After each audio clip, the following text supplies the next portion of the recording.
7 মাস 14 দিন পেরিয়ে গেলেও সংস্কার হয়নি সেতু। আন্দোলনে নামলো স্থানীয় বাসিন্দারা। ঘটনাটি শীতলকুচির রথেরডাঙ্গা এলাকার। এদিন সকালে ভাঙা সেতুর সামনেই স্থানীয় বাসিন্দারা একত্রিত হয়ে বিক্ষোভ দেখান। তাদের দাবি অবিলম্বে সেতু সংস্কার করা হোক। প্রসঙ্গত গত 7 মাস আগে একটি পাথর বোঝাই লরি সেতুতে উঠতেই ভেঙে পড়ে সেতুটি। এরপর সেতুর পাশেই বিকল্প রাস্তা হিসেবে একটি সাঁকোর ব্যবস্থা করেন স্থানীয় গ্রাম পঞ্চায়েত। কিন্তু সেই সাঁকো বর্তমানে বেহাল, যাতায়াতে অযোগ্য হয়ে উঠেছে। ফলে স্থানীয় বাসিন্দাদের যাতায়াতের সমস্যা হচ্ছে। স্থানীয় মানুষের কথায় এই রাস্তা দিয়ে প্রতিদিন প্রচুর মানুষ যাতায়াত করে।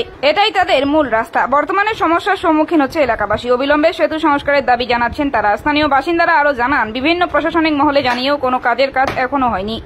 তারা আরো বলেন, শীতলকুচি ব্লকে সেতুটির গুরুত্ব অনেক। রথেরডাঙ্গা, ছোট শালবাড়ি, বানিয়াটারি, বড় গোদাইখোড়া, পঞ্চারহাট, ভয়ুর থানা প্রভৃতি এলাকার মানুষ শীতলকুচির সঙ্গে যোগাযোগ করেন এই সেতুর মাধ্যমে। স্কুল কলেজের পড়ুয়ারাও এই সেতুর উপর দিয়ে শীতলকুচি কলেজ ও স্কুলগুলিতে আসে। কিন্তু সেই সেতু ভেঙে যাওয়ায় সমস্যায় পড়েছেন সকলে। সেতু সংস্কারের জন্য বারবার স্থানীয় জনপ্রতিনিধি ও প্রশাসনে বিষয়টি জানানো সত্ত্বেও সংস্কার করা হয়নি বলে অভিযোগ স্থানীয়দের। আজ তাই স্থানীয় বাসিন্দারা এই বিক্ষোভে সামিল হন।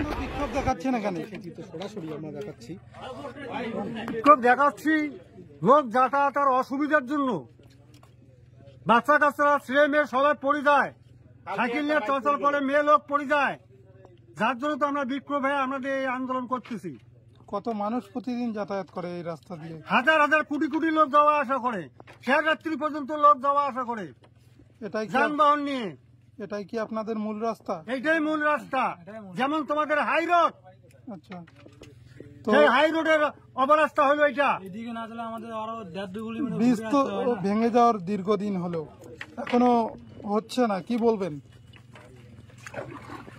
গাফিলতি কার রয়েছে? গাফিলতি কি রাজনৈতিকগত ব্যক্তিদের? মানে কাদের গাফিলতি থাকতে পারে এই ব্রিজ না হওয়ার জন্য? এখানে গাফিলতি রাজনৈতিকগত ব্যক্তিদের, তাছাড়া অন্য কারো না। হয়তো ভিডিওও থাকতে পারে, ভিডিও অ্যাকশন নেয় না, ভিডিও তো উপরে আন্দোলন করে না। এই ব্রিজটা যখন ভাঙছে, ব্রিজটা থেকে শীতলকুচি কিন্তু কি চাইছেন আপনারা বর্তমানে?